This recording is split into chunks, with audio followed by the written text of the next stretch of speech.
하나님 말씀은 구약성경 사무엘상 26장 17절에서부터 20절까지 말씀입니다. 사무엘상 26장 17절에서부터 20절까지 말씀입니다. 사무엘상 26장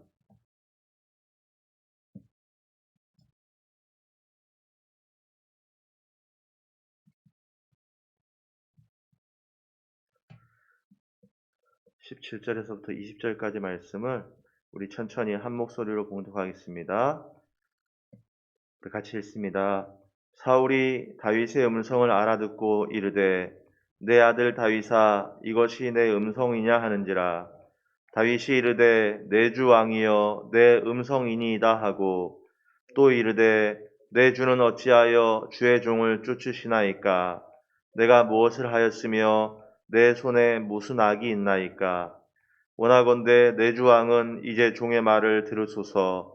만일 왕을 충동시켜 나를 해하려 하는 이가 여호와시면 여호와께서는 재물을 받으시기를 원하이다마는 만일 사람들이면 그들이 여호와 앞에 저주를 받으리니 이는 그들이 이르기를 너는 가서 다른 신들을 섬기라 하고 오늘 나를 쫓아내어 여호와의 기업에 참여하지 못하게 함이니이다. 그런즉 청하건대 여호와 앞에서 먼 이곳에서 이제 나의 피가 땅에 흐르지 말게 하옵소서. 이는 산에서 메추라기를 사냥하는 자와 같이 이스라엘 왕이 한 벼룩을 수색하러 나오셨음이니이다. 아멘. 우리가 지난 시간에 같이 나눴던 말씀 가운데 다윗의 신하와 함께 사울의 진영으로 들어왔는데 들어오고 보니 무슨 일이 있었습니까? 사울의 진영에 있는 모든 사람들이, 사울을 포함해서 모든 사람들이 잠들어 있었다. 자, 많은 사람이 잠들어 있을 수 있는데 누구는 잠들면 안 됩니까? 그곳에 있는 군대 장관과 군인들은, 깨어 있어야 될 군인들은 잠들어 있으면 안 되는데 그때는 잠자야 될 시간이 아닌데 모두가 잠들어 있었다. 그 사울의 군대 장관 아브넬이 잠들어 있었는데 다윗이 외치죠. 그리고 그 외침에 대해서 아브넬이 이렇게 답했습니다. 아브넬이 대답하여 이르되 왕을 부르는 너는 누구냐 하더라. 사실은 이 말이 조금 이상한 말이죠. 아브넬아 너는 대답하지 아니하느냐? 다 잠들어 있는데 먼 산에서 다윗이 부르니까 아브넬이 그때서야 그 소리를 듣고 그리고는 대답한 게 왕을 부르는 너는 누구냐? 너는 누구냐? 라고 말해야 되는데 왕을 부르는 너는 누구냐? 다른 버전 성경에 보니까 이거를 뭐라고 얘기하냐면요. 너가 누구이기에 감히 소리를 쳐서 임금님을 깨우느냐라는 얘기를 했죠. 조금 이상한 대답이에요. 아브넬아 너는 대답하지 아니하느냐라고 물었으면 너는 누구냐 하든지. 그런데 갑자기 하는 얘기가 너가 누구에게 감히 소리를 쳐서 임금님을 깨우느냐. 여러분 여기서 우리가 다윗이 제일 먼저 부른 사람이 군대 장관 아브넬이라는 사실을 주목해야 되죠. 왜냐하면요. 그의 사명이 뭐예요? 여러 가지 사명이 있죠. 전쟁에서 나가서 이겨야 되고요. 그렇죠? 군대 장관으로서 여러 가지 사명이 있지만 지금 이 시간 이 아브넬에게 있어서 가장 중요한 사명은 뭐예요? 그 어두운 때 잠들어 있지 않고 깨어서 왕을 지키는 거예요. 그러니까 다윗이 제일 먼저 군대 장관 아브넬을 불렀는데 아브넬은 누가 감히 소리를 쳐서 임금님을 깨우느냐? 왜 이렇게 대답했냐? 자신도 잠들어 있었다라는 거예요. 잠들어 있다가 다윗이 진영에 나오고 나서 아브넬아 너는 대답하지 않느냐? 아니하냐? 하고 소리를 치고 나니까 그때서야 아브넬이 깨어나갔고는 잠들어 있지 않는 것처럼 왜 소리를 쳐서 임금님을 깨우게 하느냐라고 하는 엉뚱한 얘기를 하는. 군대 장관으로서 전쟁에서도 꼭 이겨야 되지만, 그러나 아주 중요한 여러 가지 것 중에 하나는 뭡니까? 전쟁이 아니어도 이 어두운 때 많은 사람이 잠들어 있지만, 왕이 잠들어 있고 많은 사람이 잠들어 있어도 이 어두운 때 군사는 깨어 있어야 한다는 것이죠. 아브넬은 잠들어 있었고 안 자고 있는 것처럼, 자고 있었으면서 안 자고 있었던 것처럼 대답을 하더라. 여러분, 우리 교회도요, 깨어 있어 지키는 이들이 있어야 됩니다. 남들이 다 자고 있다고 해도 나도 잠들어 있으면 안 됩니다. 예전에 어떤 목사님이 부흥회를 인도하시면서 첫날 집회를 마치고 숙소에서 주무시는데 꿈을 꾸셨다라는 이야기가 있었어요. 마침 그 꿈에 본인이 지금 부흥회를 인도하고 있는 교회가 꿈에 나온 거예요. 근데 꿈 속의 내용이 뭐였냐면요, 사단이 그 교회를 잡아먹기 위해서 노리고 있는 거예요. 그런데 잡아먹으려고 노리고 있는데 그 교회 안을 못 들어가요. 무슨 일이지? 하고는 꿈속이니까 이 목사님이 무슨 일이지 하고 그 교회 안에 들어갔는데, 그 교회 안에 한 꼬마아이가 울면서 기도하고 있더라고요. 나중에는 실제로 그 얘기를 보니까 꼬마아이가 있었고 그 교회에 문제가 있었는데 뭐 하면서 거기서 회개가 막 일어났다라는 이런 얘기가 있었는데요. 사단이 그 교회를 침노하기 위해서 들어가려고 하는데 못 들어가고 있었다. 왜 그러지? 하고 꿈속에서 교회 안을 들여다보니까 그곳에서 울면서 기도하고 있는 한 꼬마아이가 있더라. 어, 하는 어떤 목사님의 이야기를 제가 들었었는데요. 여러분, 이것이 파수꾼이죠. 어두울 때, 어려움이 몰려오고 있을 때 깨어 있어야 되죠. 잠들지 말아야 됩니다. 지금도 원수는요, 교회와 성도들을 넘어뜨리기 위해서 호시탐탐 기회를 엿보고 있습니다. 군대 장관이 전쟁에서만 이겨야 되는 게 아니에요. 전쟁에서도 이겨야 되지만, 영적 싸움에서도 이겨야 되지만, 군대 장관이 지금 이 어두운 때 뭘 해야 돼요? 아무리 모두가 잠을 자고 있어도 적어도 그 군대 장관과 군인들은 누군가는 깨어서 눈을 부릅뜨고 원수가 쳐들어오지 않는가 하고 눈을 부릅뜨고 깨어 있어야 돼요. 많은 사람이 잠들었다고 나도 거기에 잠들어 있으면 안 돼요. 그런데 사울의 군대 장관은 같이 잠들어갖고 정작 같이 잠들어서 얼마나 큰 잘못을 저지른 거예요. 실제 우리 군대였으면은 그 사람 큰일 나죠. 같이 잠들어서.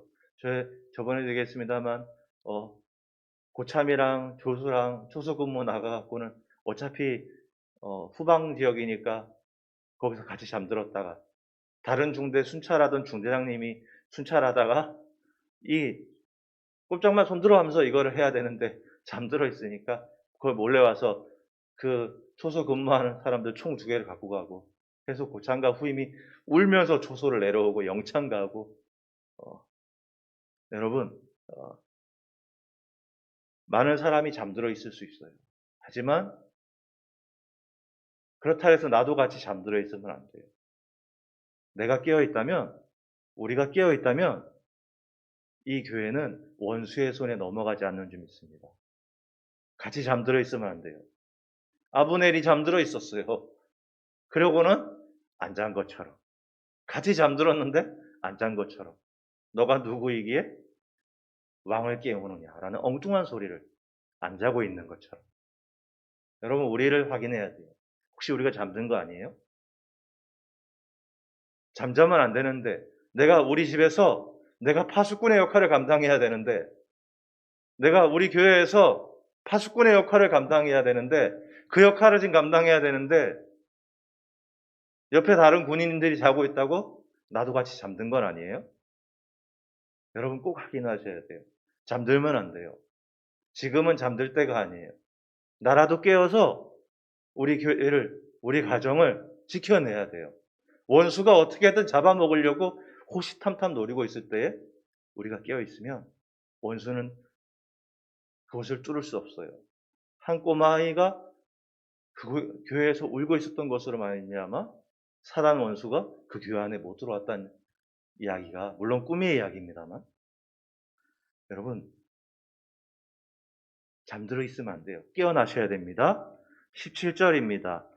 사울이 다윗의 음성을 알아듣고 이르되 내 아들 다윗아 이것이 내 음성이냐 하는지라. 다윗이 이르되 내 주 왕이여 내 음성이니라 하고. 참 그래도 다행인 것은요, 군대 장관 아브넬은 너가 누구이기에 왕을 깨우느냐라고 소리쳤잖아요. 그 사람이 누군지 모르고 대답한 거예요. 그런데 다윗은 얘기를 듣고는 너가 혹시 다윗이냐라고 얘기를 하죠. 알아들었어요. 여러분 지금도 하나님이 저와 여러분에게 말씀하시는데, 강단에서 성경을 통해서, 기도를 통해서, 혹은 믿는 형제와 지체를 통해서 하나님이 말씀하고 있는지 몰라요. 그런데 말씀하고 있는데 그 말씀을 못 알아듣는다면, 아들아 따라 말씀하고 있는데 아브넬처럼 못 알아듣는다면, 지금도 하나님 말씀하시죠? 여러분 알아들으셔야 돼요. 아들아 따라,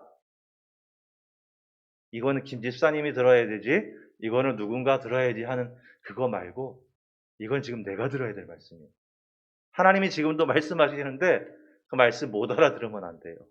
그런데 여러분 알아들었죠? 그런데요, 사울이 뭐라고 얘기해요? 내 아들 다윗아 이것이 너의 음성이냐. 내 아들 다윗이라고 친밀하게 부르죠. 그런데 여러분, 사울이 정말 다윗을 아들처럼 여겼나요?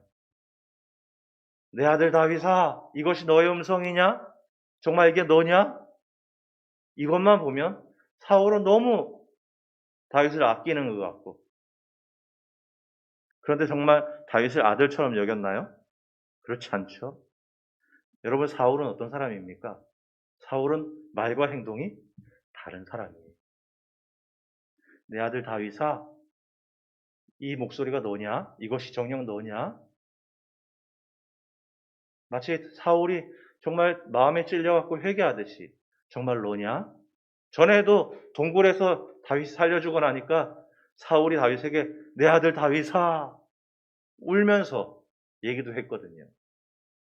그런데 우리 다음에 보겠습니다만 27장 1절을 제가 읽어드릴게요. 27장 1절에 보면요, 이 다음 사건에 다윗이 그 마음에 생각하기를 내가 후일에는 사울의 손에 붙잡히리니 블레셋 사람들의 땅으로 피하여 들어가는 것이 좋으리로다.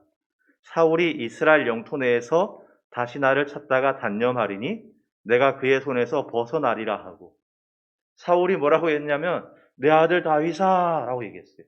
그리고 이 다음 장면에 보면요, 벼르고 쫓으십니까? 라고 하니까 너가 나를 존귀 여겼고 너도 그렇게 하나님의 은혜를 받기 원한다 하고서 각자의 길로 헤어집니다.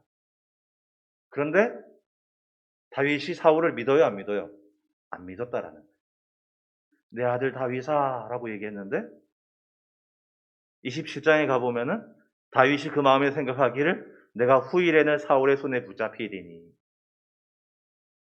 사울은 어떤 사람이냐? 말이 다른 사람인데 말이 다르니까요 못 믿을 사람이 되어버린 거예요. 사랑하는 여러분, 우리가 인생을 의지하지 말아야 될 이유가 여기 있습니다. 사울이 다윗에게 은총을 받았어요. 다윗을 원수처럼 여기고 원수처럼 죽이려 했음에도 다윗이 2번이나 그를 살려주었는데, 그럼 은총과 은혜를 받았으면 그걸 알아야 되는데 사울은 말과 행동이 다르고 믿지 못할 사람이 되어버렸어요.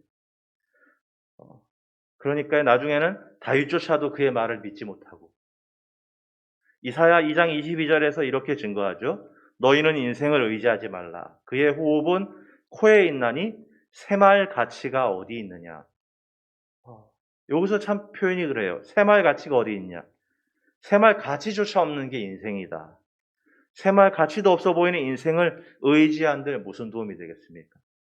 이 사람이 왕인데 이 사람의 말 맞다나 내 아들 다윗아 하는 그런 사람이 와, 날 인정해 주는구나 하고 그 인생을 의지한들 알고 보니 곧이어 또 다윗을 쫓아가려고 했던 게 사울인데 인생이 우리에게 하여 주는 달콤한 말들이 우리 인생을 새말 가치도 없는 이 인생이 우리에게 달콤하게 이야기한들 우리 인생을 어떻게 굳건히 세워줄 수 있겠습니까? 사랑하는 여러분, 우리는 새말 가치조차 없다고 하는 인생을 의지하지 말고 인생의 주관자 되시고 아버지 되신 살아계신 하나님, 이 살아계신 하나님을 하나님만을 더욱더 의뢰하시는 우리 모두가 되시기를 주의 이름으로 축원드립니다. 아멘. 18절, 19절 제가 읽어드릴게요. 또 이르되 내 주는 어찌하여 주의 종을 쫓으시나이까? 내가 무엇을 하였으며 내 손에 무슨 악이 있나이까? 원하건대 내 주 왕은 이제 종의 말을 들으소서. 만일 왕을 충동시켜 나를 해하려 하는 이가 여호와시면 여호와께서는 제물을 받으시기를 원하이다마는 만일 사람들이면 그들이 여호와 앞에 저주를 받으리니 이는 그들이 이르기를 너는 가서 다른 신들을 섬기라 하고 오늘 나를 쫓아내어 여호와의 기업에 참여하지 못하게 함이니라. 다윗이 이야기합니다. 내가 무엇을 하였으며 내 손에 무슨 악이 있나이까? 맞죠? 다윗이 사울에게 행한 악이 없죠. 손에 악이 없어요. 행한 악이 없어요. 맞습니다. 결백합니다. 그런데 다윗이 귀한 게 뭔지 아세요? 실제로 다윗은 사울에게 행한 적이 없어요. 악을 행하지 않았어요. 그런데도 다윗이 무엇이 귀하냐? 만일 왕을 충동시켜 나를 해하려는 이가 여호와시면. 다윗은 분명 결백하거든요.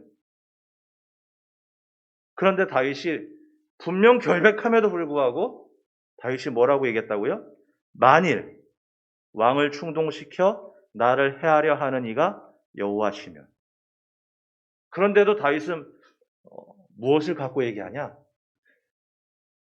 나는 분명 결백함에도 불구하고 만일 나도 모르는 중에 죄가 있다면 혹은 이 일이 나는 몰랐지만 이 일이 하나님의 뜻이라면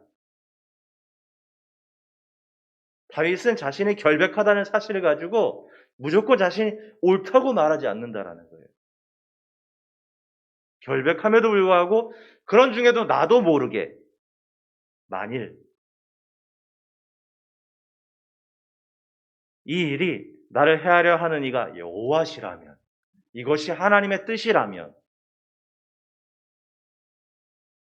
그럼 그 제물이 되겠다.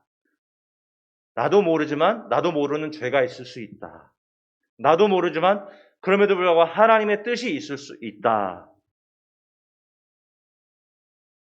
여러분, 다윗은 결백하죠. 그럼에도 그는 자신의 결백만을 주장하지 않습니다. 그럼에도 불구하고 이것이 하나님의 뜻이었다면 그는 그것조차 받아들이겠다라고 고백합니다. 우리 예수님이 기도하셨습니다. 아버지여, 만일 아버지의 뜻이거든 이 잔을 내게서 옮기시옵소서. 그러나 내 원대로 마시옵고 아버지의 원대로 되기를 원하나이다 하시니. 우리 예수님이 당신의 결백만 주장하셨다면 십자가는 절대 지지 못하시죠. 절대 지지 않으시죠. 그럼에도 주님은요, 누구보다 결백하시고 죄 없으심에도 불구하고 하나님의 뜻을 이루는 것을 당신의 뜻 이루는 것보다 더 중요하게 여겼다는 거예요. 다윗도 분명 결백하죠. 내가 결백하니 억울한 게 아니라 그는 이 와중에도 자신도 모르는 잘못이 있다거나 더 중요한 것은 자신은 모를 수 있는 하나님의 계획이 있을 수 있다는 사실을 고백한다는 거예요. 내가 마냥 결백하다, 나는 아무 잘못 없다 라고 말하지 않고 분명 결백하고 아무 잘못이 없지만 그런데도 자신이 모르는 잘못이 있을 수 있다. 또한 자신이 모르는 하나님의 뜻이 있을 수 있다라는 사실에 대해서 혹시 그럴 경우에는 기꺼이 하나님의 뜻에 순종해서 자신이 제물이 될 수 있다라고 고백하더라는 거예요. 말씀을 맺습니다. 사랑하는 여러분, 사울은 다윗에게 은총을 입었습니다. 그런데도 그는 받은 은총을 잃어버립니다. 내 아들이라 하고는 정작 그 아들을 또 죽이려 들었습니다. 이게 새말 가치조차 없는 인생입니다. 우리가 의지할 것은 이런 인생이 아니라 우리 인생의 참 주인 되신 여호와 하나님이신 줄 믿습니다. 반면에 다윗은 결백합니다. 그런데도 자신도 모르는 잘못이 있을 수 있다는 것과 하나님의 뜻이 있을 수 있다는 사실을 고백합니다. 그리고 그는 그것을 기꺼이 받아들이겠다고 이야기합니다. 저와 여러분의 마음과 입술에서도 왜 내게 이런 일이 생겨난 겁니까? 라고 하기 전에 나로 인해 하나님의 뜻이 이루어지고 우리 가정과 교회를 통해 하나님의 뜻을 이루어 주시길 구하는 우리 모두가 되시기를 주의 이름으로 축원합니다. 아멘. 우리 같이 기도할까요? 우리 같이 한 목소리 기도하려고 하는데요.